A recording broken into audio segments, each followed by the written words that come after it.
मेरा नाम ओमशिव त्रिपाठी है और आप सभी का स्वागत है मेरे इस YouTube चैनल पर। हम लोग इससे पहले वाले वीडियो में बात कर रहे थे appearing weight of a body in a lift, जिसमें हम लोगों ने जाना था कि बेसिक टर्म्स जाने थे कि वेट क्या होता है और किस तरीके से वेट हमारा लिफ्ट में जब हमारी लिफ्ट अप जाती है या डाउन जाती है तो चेंज हो रहा था। और हम लोगों ने थोड़े से कॉन्सेप्ट, बेसिक कॉन्सेप्ट जाना था रॉकेट के बारे में कि कैसे वो वर्क करता है, कौन से फोर्सेस होते हैं, थ्रस्ट क्या होता है, इन सारे चीजों के बारे में बात की थी। हम लोग आज के इस वीडियो में बात करने जा रहे हैं वर्क की और नए टॉपिक्स जो आने वाले हैं, पावर, एनर्जी एक्सेट्रा, तो उन सब की बात करने जाएंगे। तो आज का जो हमारा टॉपिक है वो है वर्क।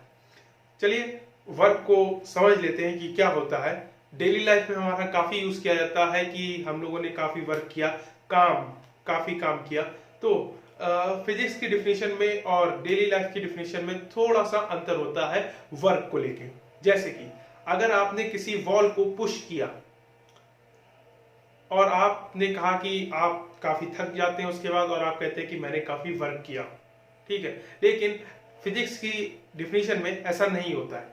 फिजिक्स की डिफिनेशन कहती है जब तक कोई भी ऑब्जेक्ट मूव नहीं करती है उस डायरेक्शन में जिस डायरेक्शन में फोर्स अप्लाई होता है, तब तक वर्क नहीं होता है, ठीक है। जब कोई भी ऑब्जेक्ट जिस डायरेक्शन में फोर्स लगाया जा रहा है उस डायरेक्शन में मूव करती है, तब कहा जाता है कि वर्क डन हुआ है या फिर वर्क किया गया है, ठीक है। चलिए स्टार्ट करते हैं। पहले तो उसकी डिफिनेशन से ही मैं डिफिनेशन लिख देता हूं। Work is said to be done when a body acted upon by a force moves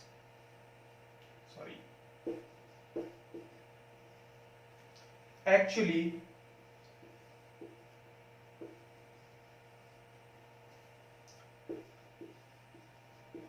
through some distance in the direction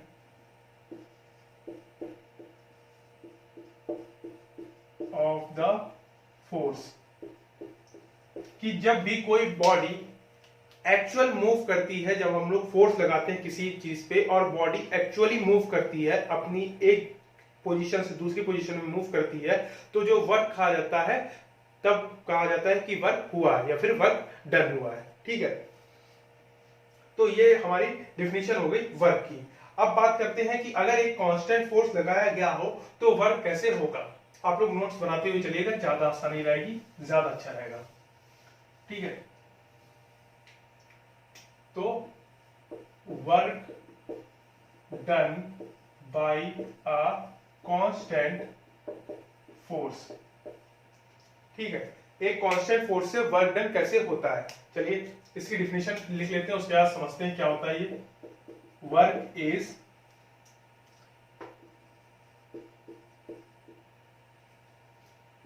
measured as the product of force and displacement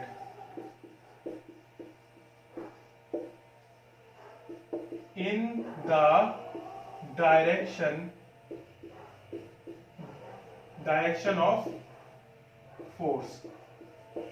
कि work कैसे major किया जाता है किसी constant force से, कि work जो होता है वो होता, जो मेजर किया जाता है वो प्रोडक्ट होता है फोर्स और डिस्प्लेसमेंट का मेजर होता है, ठीक है। जब हम लोग फोर्स और डिस्प्लेसमेंट का जो प्रोडक्ट करते हैं, और डिस्प्लेसमेंट किस डायरेक्शन में, फोर्स की डायरेक्शन में, ठीक है। मतलब जिस डायरेक्शन में हमारा फोर्स अप्लाई किया गया है उसी डायरेक्शन में हमारी डिस्प्लेसमेंट भी हो रही है, ठीक है। जब उन दोनों का जो प्रोडक्ट होता है वो हमें क्या देता है, वर्क देता है। जैसे कि इसे लिख सकते हैं, work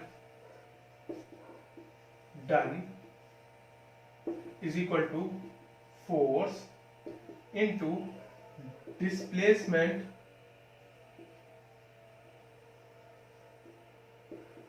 in the direction of force, कि फोर्स की डायरेक्शन में जो डिस्प्लेसमेंट हुआ है, फोर्स का मल्टीप्लाई और उसकी डिस्प्लेसमेंट, जिस डायरेक्शन में फोर्स अप्लाई हो रहा है उसकी जो डिस्प्लेसमेंट हुई है उस डायरेक्शन में, उन दोनों का जो प्रोडक्ट होगा वो किसके बराबर होगा, वर्क डन के बराबर होगा।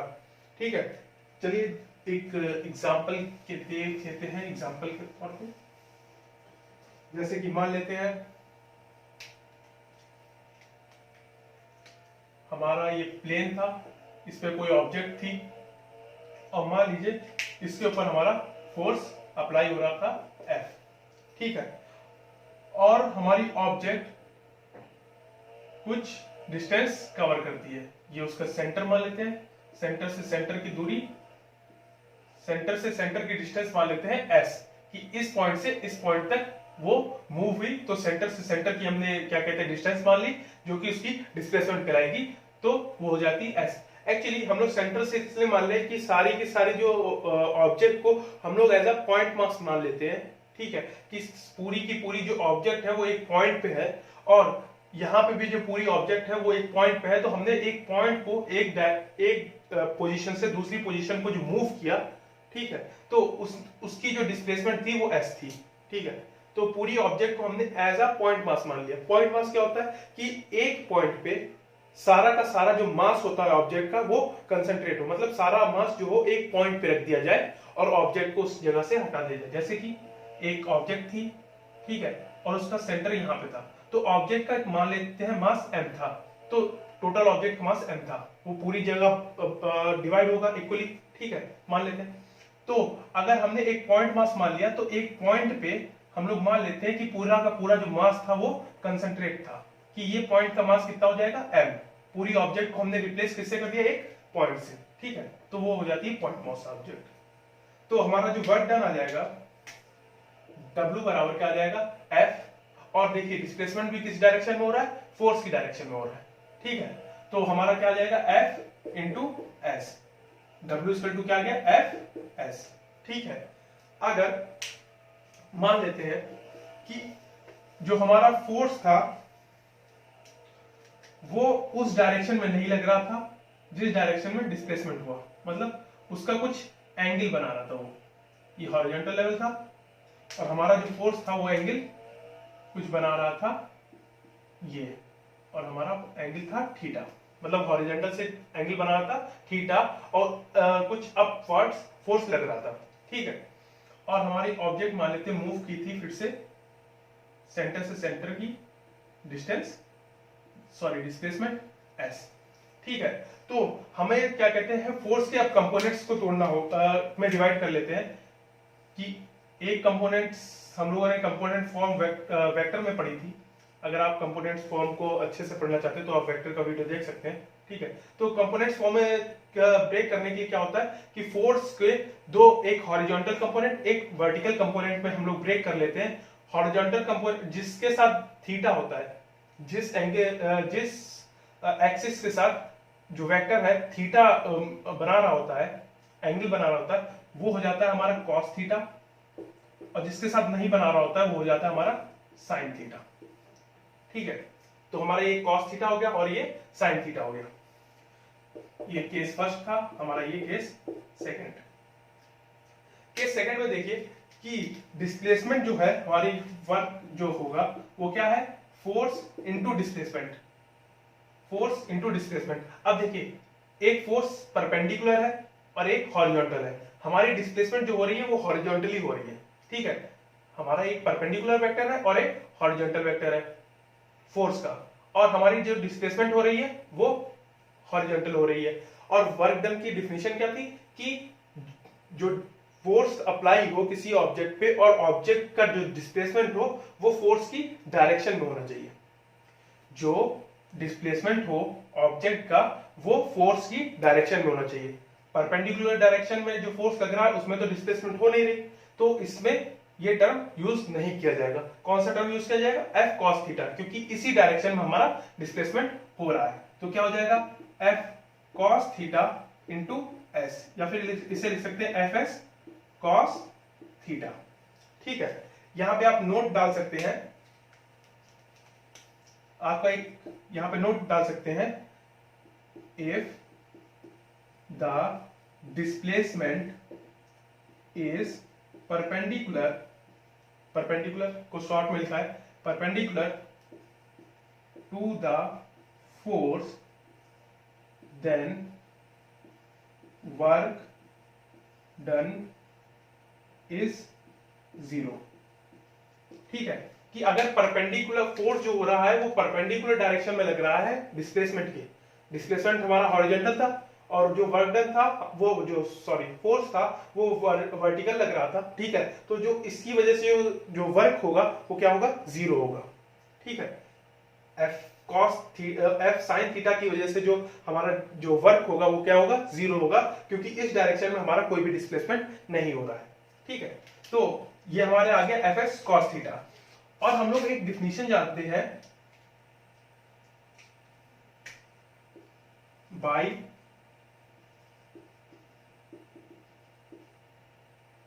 definition of vector product। आपको याद होगा कि जब हमारा क्या कहते हैं A डॉट B हो रहा था तो क्या होता था, ए बी कॉस थीटा।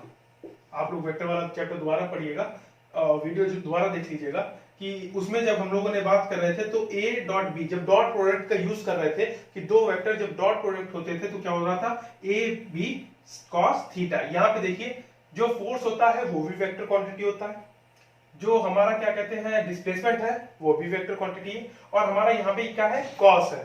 तो हमारा क्या हो जाएगा, F dot S is equal to F S cos theta. इसको इस तरीके से लिख सकते हैं कि फोर्स और जो हमारा डिस्प्लेसमेंट है वो किस तरीके से वेक्टर फॉर्म में है, कि उन दोनों का जब डॉट हो रहा था तब का क्या मिला हमें, एफ एस कॉस थीटा। ठीक है, ये वेक्टर की डिफिनेशन से। तो हमारा जो वर्क डन है यहाँ पे एफ एस कॉस थीटा की जगह हम लोग क्या यूज कर सकते हैं, एफ डॉट एस। तो हमारा जो वर्क आ जाएगा W इक्वल टू वो क्या आ जाएगा, एफ डॉट एस। ठीक है, एफ डॉट एस हमारा क्या आ गया, वर्क डन आ गया वेक्टर फॉर्म में।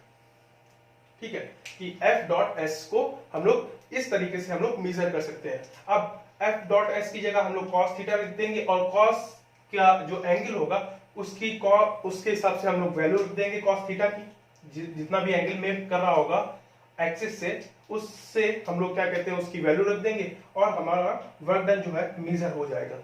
ठीक है, तो हमारा एफ एस, अब एफ एस के बीच में कितना भी एंगल हो, अब देखिए अगर एफ 90 डिग्री पे हो, अगर एफ 90 डिग्री पे हो, ठीक है, मतलब थीटा की वैल्यू कितनी हो जाएगी, 90।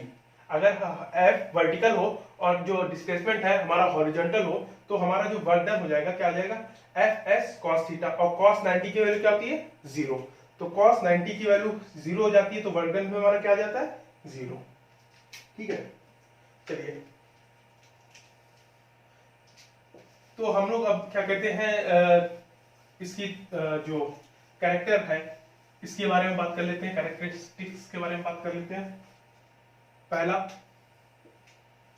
ये क्या है, इसकी unit, SI unit of work क्या होती है, जूल। इसे जे से लिखते हैं। ठीक है, ये जे है। और दूसरा पॉइंट है work is the scalar, sorry हाँ, scalar product of force and displacement.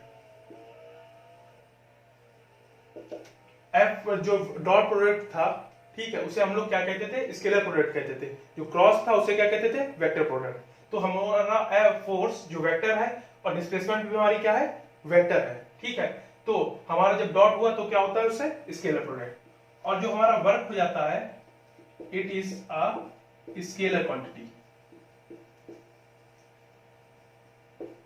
क्योंकि हमारा जो डॉट प्रोडक्ट होता है या स्केलर प्रोडक्ट होता है, दो वेक्टर्स का जो डॉट प्रोडक्ट या स्केलर प्रोडक्ट होता है वो हमेशा हमें क्या देता है, एक स्केलर देता है। ठीक है, दो वेक्टर्स का डॉट हो रहा है लेकिन दे क्या रहा है हमें, स्केलर। तो वर्क डन कैसा, वर्क क्या हो गया या वर्क डन कैसा हो गया, हमारे स्केलर क्वांटिटी है। ठीक है, और इसकी डायमेंशन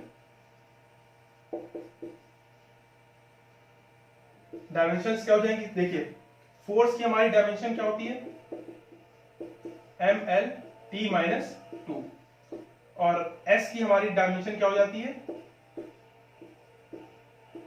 सिंपल सी l, क्योंकि डिस्प्लेसमेंट है और डिस्प्लेसमेंट की डायमेंशन क्या होती है, l। इन दोनों का जब डॉट होगा मतलब मल्टीप्लाई होंगे तो क्या आ जाएगी, ml t minus 2 into l। ठीक है, बेस सेम है तो पावर क्या हो जाएगी, ऐड हो जाएगी, ml स्क्वायर t माइनस 2। तो वर्क डन की हमारी डायमेंशन क्या हो जाती है, ml स्क्वायर t माइनस 2। ठीक है, ये हमारी डायमेंशन आ जाती है। आप डायमेंशन वाला चैप्टर से डायमेंशन के बारे में और अच्छे से जान सकते हैं, जो वीडियो है उसे देख के आप अच्छे से जान सकते हैं। चलिए इसके नोट्स बनाते हुए चलिएगा, ये काफी यूजफुल होंगे और काफी आपको हेल्प करेंगे आगे। अब बात करते हैं नेचर ऑफ वर्क की। नेचर ऑफ वर्क कि कितने तरीके के वर्क का नेचर क्या होता है या फिर कितने तरीके के वर्क होते हैं। ठीक है, तो पहला जो होता है वो होता है पॉजिटिव वर्क। पॉजिटिव वर्क कौन सा होता है, जब हमारा जो एंगल होता है, हमारा जो फॉर्मूला है वर्क डन का W=Fs cos थीटा। ठीक है, अब देखिए हमारी जो cos की वैल्यू होती है जब पॉजिटिव रहती है, मतलब क्वाड्रेंट में अगर बनाया जाए तो 0 से 90 तक हमारी जो cos की वैल्यू होती है थीटा पे। ठीक है, 0 यहाँ पे थीटा, ये 90 है, 0 से 90 तक हमारी क्या रहती है, cos की वैल्यू, ये cos के लिए है, क्या होता है, पॉजिटिव होता है। और 90 के और 180 के बीच में क्या होता है, ये माइनस की हो जाती है। 90 के आगे जब बढ़ते हैं तब ये क्या हो जाती है, माइनस की। तो हमारी जब एंगल जो है 0 से के बराबर या फिर 90 से छोटा रहेगा, ठीक है, तो हमारा वर्क कैसा होगा, पॉजिटिव, क्योंकि cos थीटा की वैल्यू क्या होगी, पॉजिटिव होगी हमारा। ठीक है, तो मतलब क्या हुआ कि जो फोर्स और जो क्या कहते हैं डिस्प्लेसमेंट है वो एक ही डायरेक्शन में हो रहा है। जो फोर्स और डिस्प्लेसमेंट है वो एक ही डायरेक्शन में होंगे तो हमारा वर्क डन कैसा होगा, पॉजिटिव होगा। कि फोर्स की डायरेक्शन और डिस्प्लेसमेंट की डायरेक्शन एक ही होगी तो वर्क डन कैसा होगा, पॉजिटिव होगा। और अगर cos थीटा के टर्म्स में बात की जाए तो थीटा की वैल्यू 0 से लेके 90 के अगर बीच में है तो वर्क डन कैसा होगा, हमारा पॉजिटिव होगा। दूसरा negative work done, sorry positive work, negative work. ठीक है, निगेटिव वर्क कब होगा, जब हमारी देखिए हमारा 0 से 90 तक क्या जा रहा था, cos पॉजिटिव, और 90 से 180 तक हमारा cos क्या रहेगा, निगेटिव। ठीक है, 90 के ऊपर हमारा और 180 के तक हमारा जो cos होता है वो निगेटिव होता है। तो 90 से 180 तक हमारी क्या रहेगा, निगेटिव। इसका मतलब क्या हुआ कि जो क्या कहते हैं डिस्प्लेसमेंट और जो फोर्स की डायरेक्शन है वो एक दूसरे के अपोजिट है। मतलब क्या हुआ कि फोर्स अगर पॉजिटिव एक्स एक्सिस में लग रहा है और डिस्प्लेसमेंट किस ओर हो रहा है, उसके अपोजिट साइड।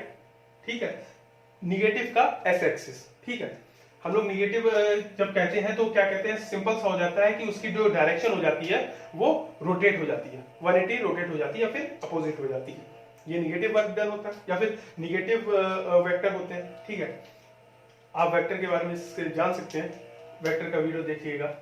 ठीक है, वेक्टर के वीडियो से ही आपको काफी अच्छे से ये समझ में आएगा कि वेक्टर अगर आप लोग जानते हैं तो ये आपको काफी आसानी से समझ में आ जाएगा।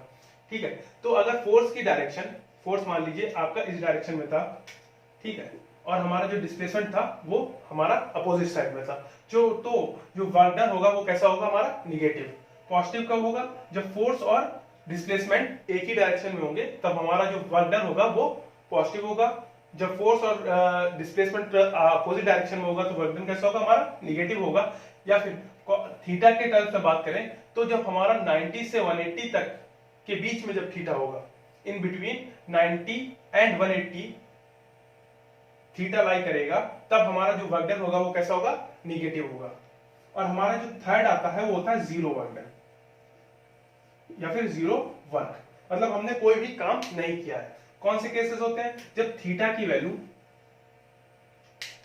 जब हमारा थीटा जो है वो 90 हो जाए, ठीक है, थीटा जब हो जाए 90 हो जाए, मतलब आपको बताया था कि परपेंडिकुलर, अगर फोर्स अगर परपेंडिकुलर लग रहा है और डिस्प्लेसमेंट हॉरिजॉन्टल है और वर्क डन कैसा है, वो फोर्स कैसा है, वर्टिकल है, मतलब 90 डिग्री बन रहा है, परपेंडिकुलर है, तो हमारा जो वर्क डन होगा वो कैसा होगा, जीरो हो जाएगा।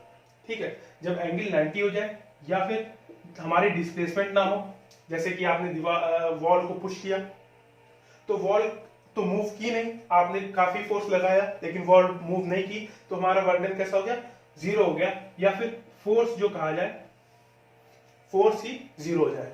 ठीक है, जब फोर्स जीरो होगा तब भी हमारा डिस्प्लेसमेंट जीरो हो जाएगा। आप एफ जीरो रख सकते हैं, एस जीरो रख सकते हैं, या फिर कॉस थीटा जो है पूरा टर्म, इसकी वैल्यू जीरो हो जाए। और कॉस थीटा की वैल्यू जीरो कहां पे होती है, 90 पे होती है। ठीक है, या फिर परपेंडिकुलर हो जाए ये दोनों टर्म्स, कॉस और साइन, कॉस फोर्स और डिस्प्लेसमेंट, तब हमारा जो वर्क होगा वो कैसा होगा, जीरो वर्क डन होगा।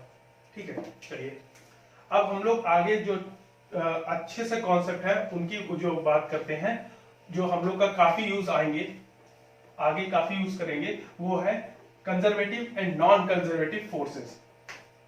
कंजर्वेटिव और एंड नॉन कंजर्वेटिव फोर्सेस, ठीक है, ये काफी यूज किए जाते हैं।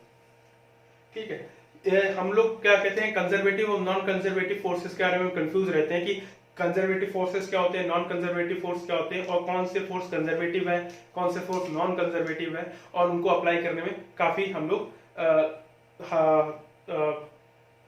हार्ड पड़ता है, हम लोग को काफी मुश्किल आती है उसको यूज करना। ठीक है, उनका कॉन्सेप्ट ही नहीं पता होता है, तो हम लोग उसको जानेंगे कि कंजर्वेटिव और नॉन कंजर्वेटिव फोर्सेस क्या होते हैं, और ये हमारा क्या कहते हैं काफी आगे तक यूज किया जाएगा इन 11th एंड 12th। ठीक है, हम लोग का कंजर्वेटिव फोर्सेस काफी यूज किए जाते हैं in comparison to non conservative forces. ठीक है, कंजर्वेटिव फोर्सेस से पहले हम लोग एक छोटे से टॉपिक पे बात कर लेते हैं कि अभी हम लोगों ने जो वर्क डन बात की थी वो है कांस्टेंट फोर्स, कि हमारा एक कांस्टेंट फोर्स अप्लाई हो रहा था एक ऑब्जेक्ट पे, तब उसके ऊपर जो वर्क डन था उसकी बात की थी। अब हम लोग बात करते हैं कि वेरिएबल फोर्स हो। ठीक है, कि फोर्स जो है वो वेरी कर रहा था, डिस्टेंस के साथ फोर्स वेरी कर रहा था। मान लीजिए आपने थोड़ा थोड़ा फोर्स लगाया, अप्लाई किया और उसे इंक्रीज करते हुए चले गए, जैसे जैसे डिस्टेंस बढ़ी आपने फोर्स भी इंक्रीज करते हुए चले गए, तो आपने जो फोर्स था वो वेरिंग हो गया, मतलब चेंज हो रहा है। ठीक है, तो हम लोग उसकी बात करते हैं,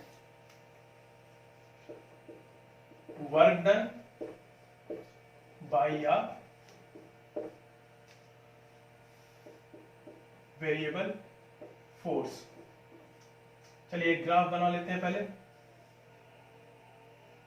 यहां पे हमारा F था, ये हमारी डिस्प्लेसमेंट थी, इसे S या फिर X से मैं डिनोट कर रहा हूं। ठीक है, हमारा जो फोर्स था वो कुछ इस तरीके से था,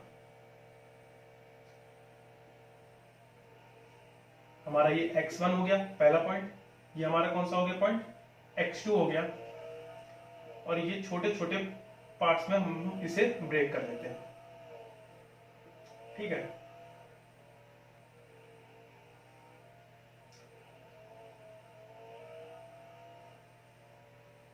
छोटे छोटे पार्ट्स में हमने इसे ब्रेक कर लिया। तो इन छोटे पार्ट्स की जो क्या कहते हैं, कोई एक छोटा सा पार्ट ले लेते हैं, ये ठीक है, इसकी जो डिस्टेंस थी वो कितनी थी, डेल्टा एक्स, इसके बीच की जो डिस्टेंस थी वो क्या थी, डेल्टा एक्स। ठीक है, इन दोनों पार्ट्स के बीच की, तो ये हमारा जो था वो पार्ट था, हमारा जो पार्ट था वो हमने, ये वाला जो पार्ट था हमने वो लिया है। ठीक है, तो देखिए जैसे जैसे डिस्टेंस बढ़ रही है, डिस्प्लेसमेंट बढ़ रही है, वैसे वैसे हमारा फोर्स भी वेरी हो रहा है, चेंज हो रहा है। ठीक है, ये देख सकते हैं आप, F की वैल्यू यहाँ पे थी, x1 पे कुछ थी और F2 पे इंक्रीज कर गई है। ठीक है, मैंने इंक्रीजिंग वाला बनाया है, आप डिक्रीजिंग वाला भी बना सकते हैं, एक ही चीज है। ठीक है, तो हमारा जो वर्क डन है इस छोटे से एलिमेंट पे, मतलब हमने एक छोटा सा एलिमेंट ले लिया, इस पूरी डिस्टेंस पे एक छोटा सा एलिमेंट ले लिया डेल्टा एक्स, जो कि ये पार्ट था। ठीक है, तो हमारा वर्क डन जो है इस स्मॉल पार्ट के लिए क्या हो जाएगा, डेल्टा डब्ल्यू, मतलब उस स्मॉल पार्ट के लिए हमारा जो वर्क डन है उसकी बात कर रहा है। तो क्या हो जाएगा, एफ फोर्स इंटू डिस्प्लेसमेंट। ठीक है, फोर्स क्या था हमारा, मान लीजिए इस पार्ट में हमारा फोर्स एफ था। ठीक है, जो कि एक फंक्शन है एफ एक्स, जो कि डिस्प्लेसमेंट का फंक्शन है, तो हम लोग डायरेक्ट एफ लिख सकते हैं। इसकी वैल्यू जो भी होगी एक्स के टर्म्स में हम लोग पुट कर देंगे तो हमारा रिजल्ट आ जाएगा। ठीक है, तो हम हमारा जो छोटे से एलिमेंट था वो कौन सा था, डेल्टा एक्स। ठीक, ये हो गया। तो छोटे से एलिमेंट पे हमारा जो फोर्स लग रहा था एफ, उन दोनों का जो प्रोडक्ट था वो क्या दे रहा है भाई, वर्क डन। ठीक है, तो हमारा क्या हो गया, डेल डब्ल्यू। तो हमारा टोटल वर्क डन x1 से x2 तक, मतलब टोटल वर्क डन हमें कितना करना पड़ा, वो क्या हो जाएगा,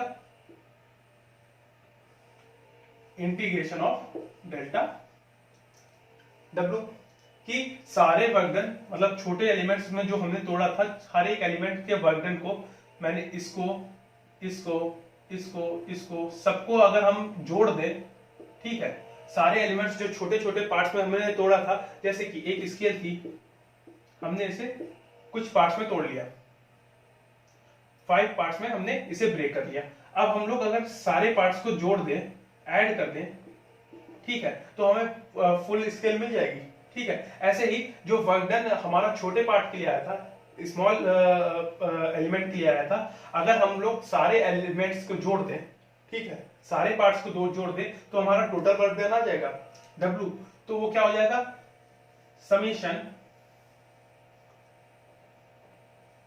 समीशन डेल्टा W। ठीक है, और डेल्टा W की वैल्यू क्या है, एफ डेल्टा एक्स। ठीक है, और यहां कहां से चालू होगा, x1 से x2, x1 से x2 तक हमारा चल रहा है। हमने यहां से लेके यहां तक की वैल्यू निकाली है, इसके बीच में हमारा कितना वर्क डन हुआ। ठीक है, अब देखिए, अगर हम लोग क्या कहते हैं, एक इससे स्मॉल केस ले ले, मतलब डेल्टा एक्स की वैल्यू क्या हो जाए, 0 की ओर टेंड हो जाए, लिमिटिंग केस ले रहे हैं हम लोग। ठीक है,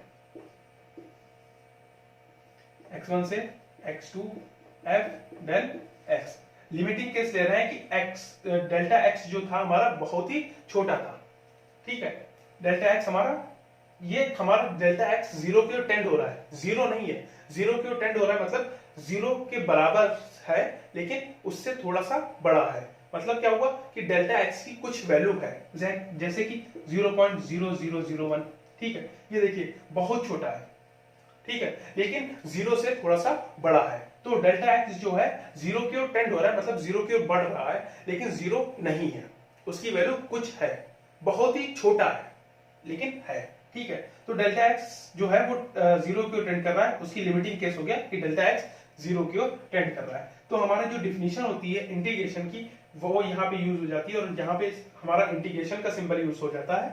ठीक है, तो क्या हो जाता है, एफ डी एक्स, जो हमारा डेल्टा एक्स है वो क्या हो जाता है, dx में चेंज हो जाता है, और जो हमारा समेशन है वो किस में चेंज हो जाता है, इंटीग्रेशन के सिंबल में। और हमारी लिमिट क्या हो जाएगी, x1 से x2, x1 से x2 जा रहे थे, तो यहां पे भी क्या हो जाएगा, x1 से x2। ठीक है, तो ये जो हमारा फॉर्मूला आया, ठीक है, ये जो इक्वेशन है ये हमारी है कि जब फोर्स जो वेरिंग हो रहा था, ठीक है, फोर्स जो वेरी हो रहा था टाइम के साथ, मतलब सॉरी डिस्टेंस के साथ, तो हमारा वो क्या कहते हैं, एक इक्वेशन में आ गया।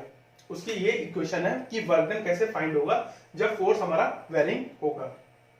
ठीक है, जब हम लोग अगर क्या कहते हैं यहाँ पे f की वैल्यू पुट करेंगे जो कि x के टर्म्स में होगी, ठीक है, और उसका इंटीग्रेशन करेंगे, तो हमारे क्या कहते हैं जो वर्क डन है वो हमें पता चल जाएगा। चलिए अब बात करते हैं conservative and non conservative forces की।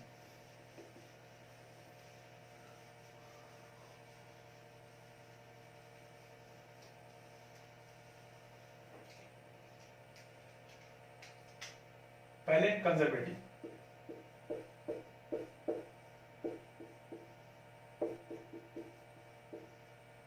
कंजर्वेटिव फोर्स और नॉन कंजर्वेटिव। कंजर्वेटिव फोर्स क्या होते हैं? कंजर्वेटिव फोर्स वो फोर्स होते हैं जिनमें जो वर्क डन हो रहा है हमारा फोर्स अप्लाई करने पे, तो वो पाथ पे डिपेंड ना करके फाइनल और इनिशियल पॉइंट पे डिपेंड करता है। कंजर्वेटिव फोर्स कौन से होते हैं? कंजर्वेटिव फोर्स वो फोर्सेस होते हैं जिन पे जब वो फोर्सेस अप्लाई होते हैं, मतलब किसी ऑब्जेक्ट पे अप्लाई करते हैं तो, या फिर हो रहे होते हैं, तो जो वर्क डन है हमारा वो इनिशियल और फाइनल पॉइंट पे जो होता है वो डिपेंड करता है। इनिशियल और फाइनल पॉइंट पे डिपेंड करता है, उस किस पाथ से उसे ले जाया गया है या फिर किस पाथ से वो गया है, इस पे डिपेंड नहीं करता है। ठीक है, चलिए इसकी डिफिनेशन इसे ले लेते हैं। A force is said to be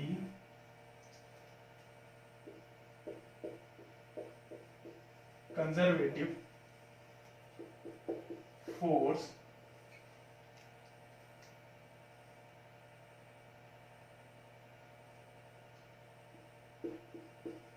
if the work done by a force or against, मतलब उसके साथ हो या फिर उसके अगेंस्ट में कोई फोर्स लगाया जाए, मतलब उसकी डायरेक्शन में ही फोर्स लगे, या फिर जो हम लोगों ने निगेटिव वेक्टर पढ़ा था कि हमारा फोर्स लग रहा है लेकिन उसकी डिस्प्लेसमेंट जो थी वो अपोजिट डायरेक्शन में थी। ठीक है, या फिर अगेंस्ट उसी के लिए यूज किया है।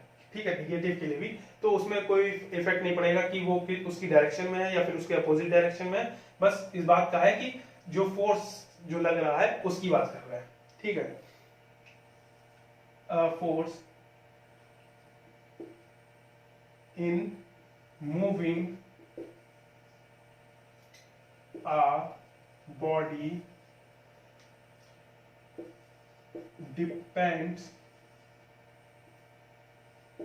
only upon the initial point and the final position लिख सकते हैं हम लोग, initial and final position of the body and is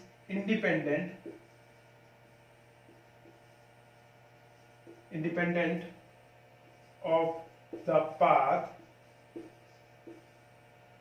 actually paths followed between the initial and final position। ठीक है, कि हमारा जो क्या कहते हैं जो फोर्स है किसी भी ऑब्जेक्ट को मूव करने के लिए वो किस पे डिपेंड कर रहा है? इनिशियल और फाइनल पोजीशन पे डिपेंड कर रहा है, और इंडिपेंडेंट है उसके पाथ से कि इनिशियल और फाइनल पोजीशन को ले जाने के बीच में हम लोगों ने कौन सा पाथ यूज किया है, उसके वो इंडिपेंडेंट होता है वर्क डन हमारा। तो वो जो फोर्स होते हैं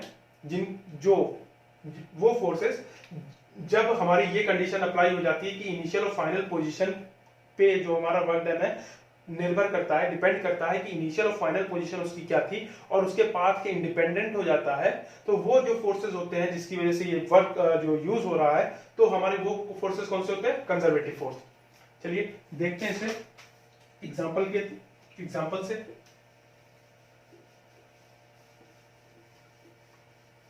देखिए 3 केसेस हम लोग लेते हैं। पहला कि हमने किसी ऑब्जेक्ट को पॉइंट ए से पॉइंट बी तक मूव किया। ठीक है, अपवर्ड मूव किया, उसका मास m था। हमारी कंडीशन क्या है? जो हमारा मास था वो m था, तो हमने एक ऑब्जेक्ट को a से b तक मूव किया। ठीक है, अब दूसरी केस क्या है हमारा? दूसरा केस हमारी जो हाइट थी इसकी वो क्या थी, h। जो हमारी हाइट थी a से b तक की क्या थी, h। हमने दूसरा केस था, ठीक है, एक रैंप a से b, इसकी भी हाइट क्या थी, h, ठीक है। और हमारा जो थर्ड केस है उसमें क्या है, हम लोगों ने एक स्टेयर से लेके गए थे,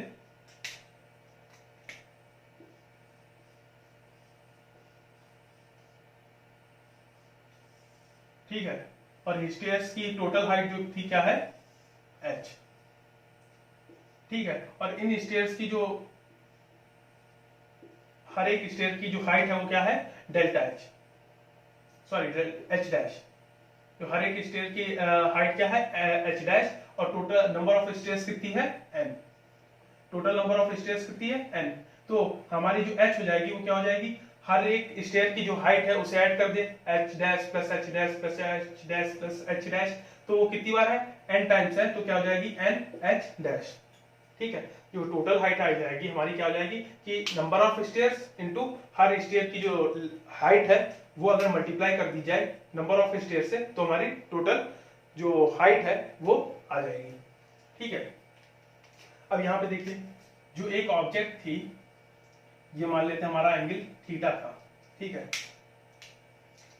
हमारा फोर्स नीचे की ओर mg, और इसे जब कंपोनेंट्स फॉर्म में ब्रेक करते हैं तो क्या होता था, ये हो जाता था हमारा mg cos थीटा, ये हो जाता था mg sin थीटा।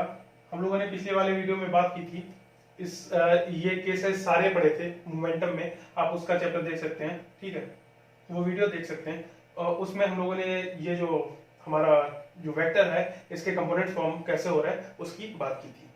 चलिए, और हमारा जो नॉर्मल रिएक्शन है n वो या r ऊपर की ओर, ठीक है, तो mg sin थीटा नीचे की ओर। चलिए,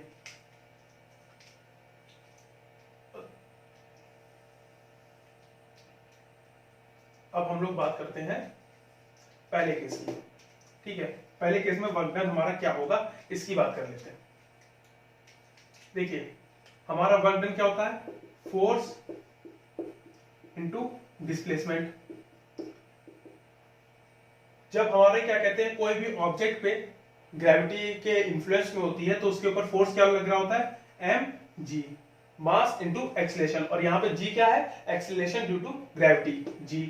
तो हमारा जो फोर्स हो गया वो क्या हो गया, mg, डिस्प्लेसमेंट कितनी थी, h, तो हमारा जो फोर्स आ गया वो सॉरी वर्क डन आ गया, क्या आ गया, mg h, ठीक है, mg h। हम लोग ग्रेविटी के यहाँ पे बात कर रहे हैं, जो फोर्स है हमारा वो ग्रेविटी है, जो हमारा फोर्स है वो कौन सा है, ग्रेविटी। हम लोग जो यहाँ पे जो एग्जांपल लिया जा रहा है, जो किस फोर्स का ले रहे हैं हम लोग, ग्रेविटी के बारे में बात कर रहे हैं, ठीक है, ग्रेविटेशन के बारे में बात कर रहे हैं। ग्रेविटी मतलब अर्थ के लिए ग्रेविटी, ठीक है। तो जो हम लोगों का ग्रेविटी के लिए जो केस है ए बी या सी, वो ग्रेविटी है, और क्या कहते हैं जो भी ऑब्जेक्ट है वो किसके इन्फ्लुएंस में है, ग्रेविटी के, जो उसके ऊपर फोर्स लग रहा है वो ग्रेविटी का है। तो ग्रेविटेशनल फोर्स कंजर्वेटिव है या नहीं है, इसके बारे में हम लोग चेक कर रहे हैं। हम लोगों की डिफिनेशन हम लोग को पता है कि ए और बी, हम लोग का पॉइंट है ए और बी, यहाँ पे भी लिख लेते हैं ए और बी, ठीक है। हम लोगों ने एक ऑब्जेक्ट को पहले केस में ए से बी मूव किया वर्टिकली डायरेक्ट, दूसरा एक रैंप से ए से बी, ठीक है, और थर्ड जो है हम लोगों ने स्टेयर से इसे अप साइड मूव किया, ठीक है, ए से बी की ओर मूव किया, ठीक। तो हम लोगों ने जो फोर्स लग रहा है इसके ऊपर कौन सा है, ग्रेविटी।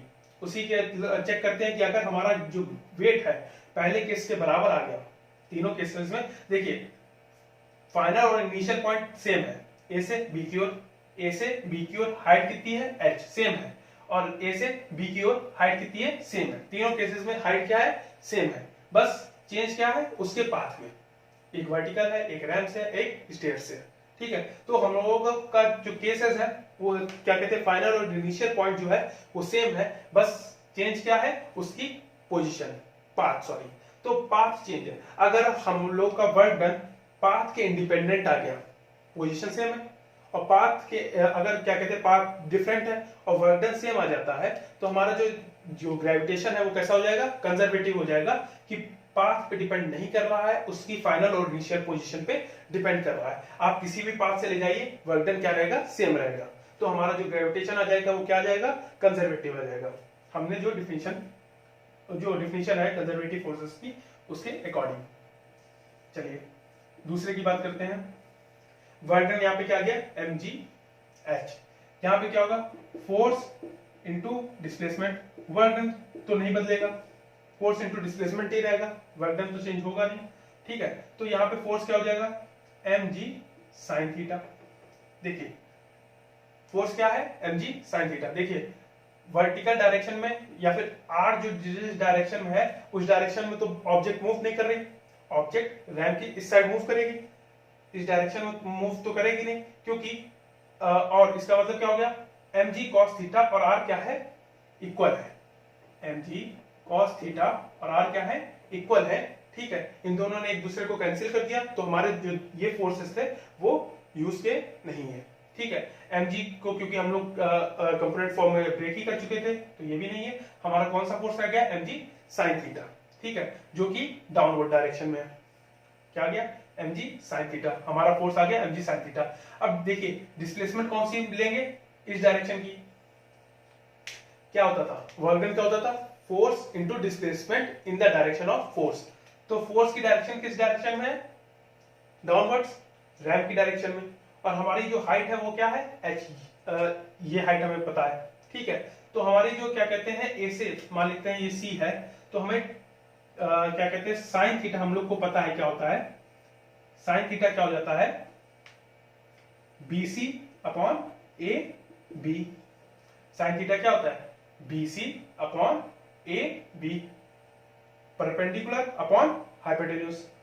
BC की वैल्यू क्या है, h, AB की हमें पता करनी है, तो AB बराबर क्या हो जाता है, h sin थीटा। हमारे AB की वैल्यू क्या आ गई, h sin theta. Actually sorry AB divide कर रहा है, मल्टीप्लाई में जाएगा, sin थीटा डिवाइड करेगा। ठीक है, तो हमारी क्या हो जाएगी, AB इक्वल टू क्या हो जाएगा, h अपॉन sin थीटा। तो हमें जो वैल्यू पता चल गई AB की, और AB की डायरेक्शन में हमारा फोर्स भी है, रैम की डायरेक्शन में, तो हमारी डिस्प्लेसमेंट क्या हो जाएगी, h अपॉन sin थीटा। ठीक है, अब देखिए यहाँ पे साइन कैंसिल आउट हो जाएंगे, क्या आ जाएगी, mgh। वर्क बराबर क्या आ जाएगा, mgh। देखिए A और B पार्ट के जो वर्क डन थे वो सेम आ गए। इसका मतलब क्या हो गया, जो हमारा ग्रेविटेशन है वो कैसा है, कंजर्वेटिव है। थर्ड का भी देख लेते हैं, इससे और अच्छे से क्लियर हो जाएगा। जो वर्क डन होगा हमारा एक स्टेयर को अप जाने में कितना होगा, वेट mg। ठीक है, हम लोग सेम मास यूज कर रहे हैं m। ठीक है, तीनों केसेस में, तभी तो वर्क डन जो होगा, एक ही ऑब्जेक्ट को यूज करेंगे तभी तो वर्क डन हमारा इक्वल आएगा, नहीं तो अगर डिफरेंट ऑब्जेक्ट यूज करेंगे तो वर्क डन हमारा डिफरेंट आएगा। ठीक है, तो क्या हो जाएगा, mg, और उस हाइट को मूव करने में हमारा वर्क डन कितना जाएगा, h डैश। ये हाइट, डिस्प्लेसमेंट कितना हुआ, h डैश, और जो फोर्स लग रहा था mg dash. Total work done सारी स्टेयर्स को चढ़ने में कितना जाएगा, जो एक स्टेयर को चढ़ने में लगा वो, और हाइट और ग्रेविटेशन और जो मास था वो तो हर स्टेयर के लिए सेम रहेगा। ठीक है, तो हमारा जो हर एक स्टेयर के लिए जो वर्क डन आ जाएगा वो क्या आ जाएगा, mgh डैश। ठीक है, तो नंबर ऑफ स्टेयर्स कितनी है, n। ठीक है, अगर हम लोग सारे वर्क डन को जोड़ दें, या फिर यह कर सकते हैं कि जो n है उससे मल्टीप्लाई कर दें एक स्टेयर का वर्क डन, और सारी स्टेयर्स जितने भी हैं टोटल उससे मल्टीप्लाई कर दें, नंबर ऑफ स्टेयर से मल्टीप्लाई कर दें एक स्टेयर का वर्क डन, तो total number of work done आ जाएगा। जैसे कि आप लोग दोस्त हो, ठीक है, आप 5-6 दोस्त हो, और मान लीजिए आपके पास 10 रुपए हैं, हर एक के पास 10 रुपए थे, 5 दोस्त थे, हर एक के पास 10 रुपए थे।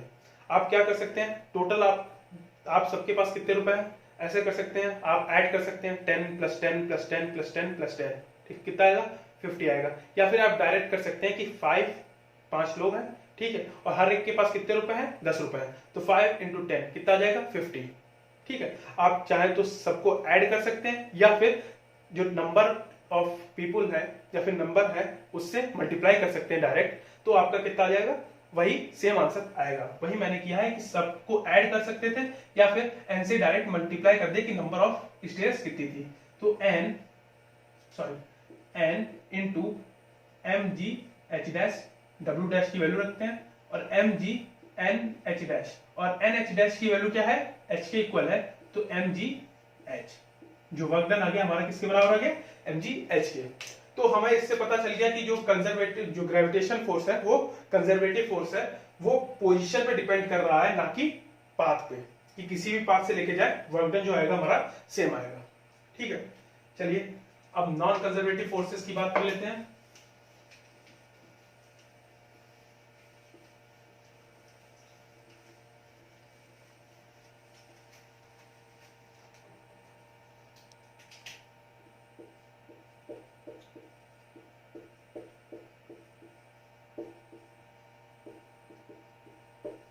Non conservative force, non conservative force कौन से होते हैं, जैसे आप कंजर्वेटिव फोर्स में आप एग्जांपल लिख लीजिएगा, जो सेंट्रल फोर्स होते हैं, सेंट्रल फोर्स जो होते हैं वो कंजर्वेटिव फोर्स होते हैं। कंजर्वेटिव के आप एग्जांपल लिख लीजिएगा कि जो सेंट्रल फोर्स होते हैं वो कंजर्वेटिव फोर्स होते हैं। सेंट्रल फोर्स मतलब जो सेंटर की ओर अप्लाई होते हैं। ग्रेविटेशन है, अर्थ के सेंटर की ओर हमें फोर्स लगा रहा है, अर्थ की सेंटर की ओर हमें अट्रैक्ट कर रहा है, तो ग्रेविटेशन क्या हो गया, क्या कहते हैं, हमारा कंजर्वेटिव फोर्स हो गया या फिर सेंट्रल फोर्स हो गया। जो हमें सेंटर की ओर फोर्स लगाता है, कोई भी फोर्स जो हमें सेंटर की ओर लगाता है फोर्स, जैसे कि मान सकते हैं ये था, जो हमें ये सेंटर था, जो सेंटर की ओर जो फोर्स लगाता है, ठीक है, वो क्या कहलाते हैं, सेंट्रल फोर्स। जो सारे सेंट्रल फोर्स हैं वो कैसे हैं, कंजर्वेटिव फोर्स है।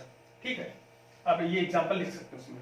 तो नॉन कंजर्वेटिव फोर्स कौन से होते हैं, नॉन कंजर्वेटिव फोर्स वो होते हैं जो कि जिनका वर्क डन पोजीशन पे डिपेंड ना करके पाथ पे डिपेंड करता है। ठीक है, अभी तक क्या थी कंजर्वेटिव की, जो पाथ पे डिपेंड नहीं कर रहे थे, पोजीशन पे डिपेंड कर रहे थे। नॉन कंजर्वेटिव फोर्स जो पोजीशन पे डिपेंड, पाथ पे डिपेंड करते हैं, पोजीशन पे डिपेंड नहीं करते हैं, वो होते हैं non conservative force. A force is said to be a non-conservative if the work done by a force or against का मतलब आप समझ रहे हैं, उसके अपोजिट डायरेक्शन में। ठीक है, in moving a body from one position to another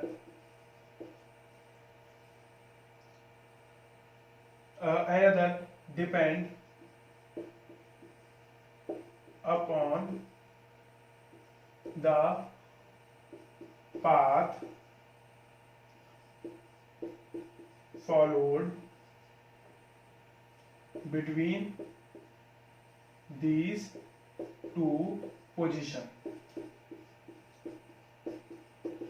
ठीक है, कि क्या हुआ, वो सारे फोर्सेस जिनका वर्क डन उनकी एक पोजीशन से दूसरी पोजीशन के जो पाथ है उस पर डिपेंड कर रहा था, depends upon the path followed. ठीक है, उन पे डिपेंड कर रहा था कि फाइनल और इनिशियल पोजीशन में जो भी पाथ हमने यूज किया उस पर डिपेंड कर रहा था, ना कि फाइनल और इनिशियल पोजीशन पे।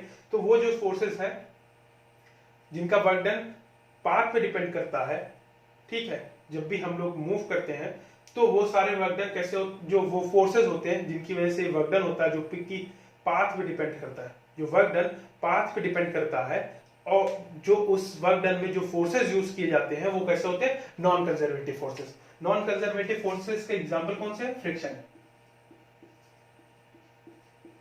Frictional force. फ्रिक्शनल फोर्स हमारा कैसा है, नॉन कंजर्वेटिव फोर्स है। एक फ्रिक्शनल फोर्स कैसा हमारा नॉन कंजर्वेटिव फोर्स है, क्योंकि ये डिपेंड पाथ पे डिपेंड करता है कि हम लोगों ने किस तरीके से, हम लोगों ने जो पाथ यूज किया है उस पे डिपेंड करता है। क्योंकि फ्रिक्शनल फोर्स जो होता है वो कांटेक्ट फोर्स होता है, और जितनी डिस्टेंस हम लोग ट्रेवल करते हैं उस डिस्टेंस पे वो लगता रहता है, अप्लाई होता रहता है। ठीक है, तो ये हमारा क्या कहते हैं, जितनी भी डिस्टेंस है उस पर अप्लाई होता है। तो हमारा जो फोर्स हो जाता है ये कैसा हो जाता है, नॉन कंजर्वेटिव हो जाता है, क्योंकि ये हम लोग जितना लंबा पाथ यूज करेंगे उतना ही ज्यादा हमें फ्रिक्शन भी यूज करना पड़ेगा। जितना मिनिमम पाथ होगा उतना ही कम फ्रिक्शन भी होगा। ठीक है, तो फ्रिक्शनल फोर्स कैसा हो जाता है हमारा, नॉन कंजर्वेटिव फोर्स।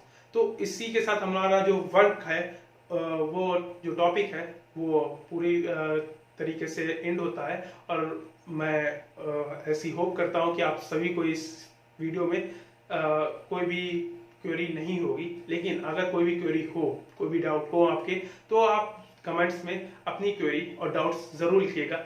मैं उन सबको सॉल्व करने की पूरी कोशिश करूंगा। ठीक है, और आपको वर्क में कोई भी एक्स्ट्रा टॉपिक के बारे में पढ़ना हो तो आप उसके बारे में जरूर लिखिएगा।